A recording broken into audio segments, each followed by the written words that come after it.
नमस्कार। महाभारत के वन पर्व में मार्कंडेय ऋषि युधिष्ठिर को इंद्रद्युम्न नामक राजा की यह कथा कहते हैं।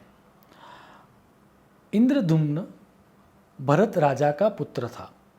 वह दान पुण्य करने में बहुत यकीन रखता था और इसीलिए जब तक वो जिंदा था उसकी बहुत ख्याति थी और मरने के बाद भी उसको स्वर्ग लोक की प्राप्ति होती है।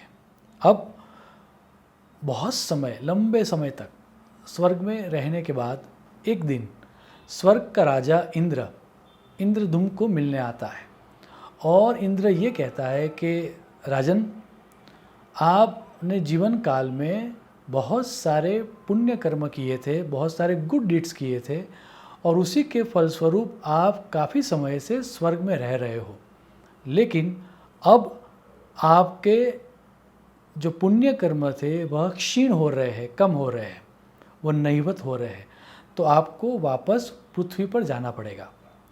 अब ये पूरी घटना को अगर मुझे मॉडर्न टर्मिनोलॉजी में समझाना हो तो आप ऐसा समझ के चलिए कि आप जब किसी भी होटल में जाते हो, अदर वो 2 स्टार हो या 4 स्टार हो या 5 स्टार हो या 7 स्टार हो, आप तब तक ही उस होटल में रह सकते हो जब तक के पैसे आपने दिए हो। जैसे ही हम सबका ये अनुभव है कि जब वो दिन आ जाता है, जब हमें जाना होता है, सुबह सुबह ही रिसेप्शन से चेकआउट के लिए टाइम आ जाता है कि सर या मैम आप चेकआउट कब करने वाले हो।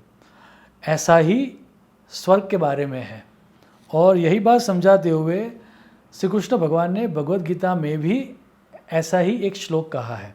आप श्लोक देखें। ते त्वं भुक्त्वा स्वर्गलोकम विशालम क्षीणे पुण्ये मर्त्यलोकम विशन्ति।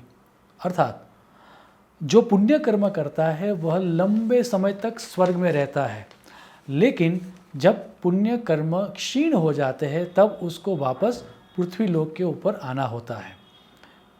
सो वैसे ही राजा के पुण्य कर्म क्षीण हो रहे थे तो स्वर्ग का राजा इंद्र उसको बताने आता है। अब इंद्र की बात सुनकर इंद्रद्युम्न को बहुत आश्चर्य होता है, क्योंकि उसका ये मानना था कि उसने तो अपने जीवन में बहुत सारे पुण्य कर्म किए हैं, बहुत सारे पुण्य की राशि उसने जमा करके रखी हुई है। तो जैसे ही इंद्र ये बताता है वह आश्चर्यचकित होकर ये बोलता है कि मेरे पुण्य खत्म हो गए क्या। अब जैसा कि स्वर्ग के राजा को ये पता था कि ये पृथ्वी का जो राजा है इंद्रद्युम्न वो बहुत ही पुण्यशाली है, तो उसको चोट न हो उसके लिए स्वर्ग का राजा इंद्र ये कहता है कि यस, आपने जो पुण्य कर्म किए थे वो किए हुए लंबा समय हो चुका है और शायद आपने जो पुण्य कर्म किए थे उसके कोई ट्रेसिस भी अब तो पृथ्वी के ऊपर नहीं है। इतना ही नहीं, आपका नाम भी किसी को याद नहीं है, आपके जो वंशज थे वो भी आपको भूल चुके हैं। राजा बहुत उदास हो गया, तो उसकी उदासी को देखकर इंद्र ये कहता है कि आप उदास मत होइए। अगर पृथ्वी के ऊपर एक भी जीव ऐसा है जिसको आपके बारे में पता है, या फिर आपके पुण्य का कर्म, आपके जो पुण्य कर्म थे उसका एक अंश भी अगर विद्यमान है तो मैं आपको वापस स्वर्ग में ला दूंगा। सो ये बात सुनकर इंद्रद्युम्न पृथ्वी पर आता है। अब पहले तो उसको अहंकार था कि मैंने बहुत सारे पुण्य कर्म किए हैं, लेकिन इतनी सारी बातें सुनने के बाद एक बात तो तय हो गई थी कि उसका अहंकार तो चकनाचूर हो चुका था। लेकिन क्या पुण्य कर्म करने से जीवन में सुख मिल सकता है? जो हम अच्छा करते हैं वो लोग याद रखते हैं या याद नहीं रखते? तो किसी भी व्यक्ति को अच्छा कर्म करना चाहिए या नहीं करना चाहिए? गुड डीड के कोई फ़ायदे हैं या नहीं है? उस तरह की जिज्ञासा उसके मन में थी और इसीलिए वो जिज्ञासा के कारण वो राजा पृथ्वी पर आकर सर्वप्रथम मार्कंडेय ऋषि को मिलने जाता है, क्योंकि उसको पता था कि किसी और को पता हो या ना हो, क्योंकि मार्कंडेय ऋषि जो है वह चिरंजीवी है तो उसको राजा के बारे में पक्का पता होगा। तो राजा मार्कंडेय ऋषि के आश्रम में आता है, ऋषि को प्रणाम करता है और ऋषि को ये पूछता है कि क्या आपको मेरे बारे में कुछ पता है, या फिर आप मुझे जानते हो, या फिर आपको मेरे किसी भी पुण्य कर्म, मेरे गुड डीड के बारे में पता है। अब अनफॉर्चुनेटली जब राजा मार्कंडेय ऋषि को ये पूछने गए थे तब उसके पूर्व ऋषि ने बहुत सारा तप किया हुआ था और उनके उपवास चल रहे थे, तो शारीरिक तौर पर वो बहुत कमज़ोर थे।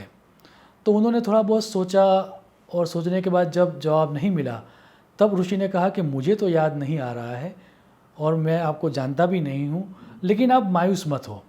मुझे पता है कि मेरे से भी कोई वृद्ध है जो इस पृथ्वी के ऊपर है और उसका नाम है हिमावन पर्वत में एक प्रवार कर्ण नामक एक उल्लू है, आउल, जो मेरे से भी ज़्यादा वृद्ध है।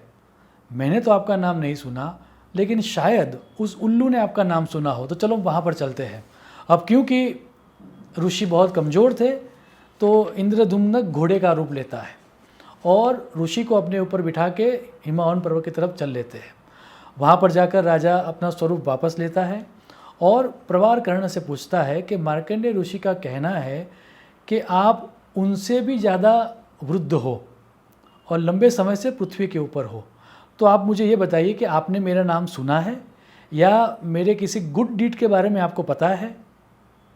अब प्रवार कर्ण भी कहता है कि आपका नाम मैंने तो नहीं सुना, लेकिन एक जीव है जो मेरे से भी ज़्यादा वृद्ध है। यहाँ से कुछ ही दूरी पर इंद्रद्युम्न नामक एक सरोवर है और वहाँ पर नाड़ी जंग नाम का एक सारस पक्षी, दैट मीन्स क्रेन, रहता है जो मेरे से भी वृद्ध है, चलो उससे पूछते हैं। राजा वैसे भी मायूस था, थोड़ा और मायूस होकर फिर वो नाड़ी जंग के पास जाता है।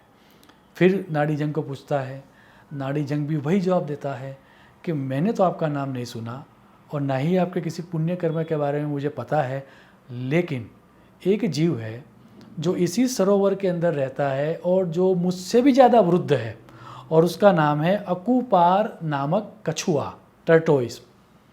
तो राजा सरोवर के किनारे जाता है, अकुपार को बाहर बुलाया जाता है और फिर राजन पूछता है कि आपने मेरा नाम सुना है या आप मेरे किसी पुण्य कर्म के बारे में जानते हो।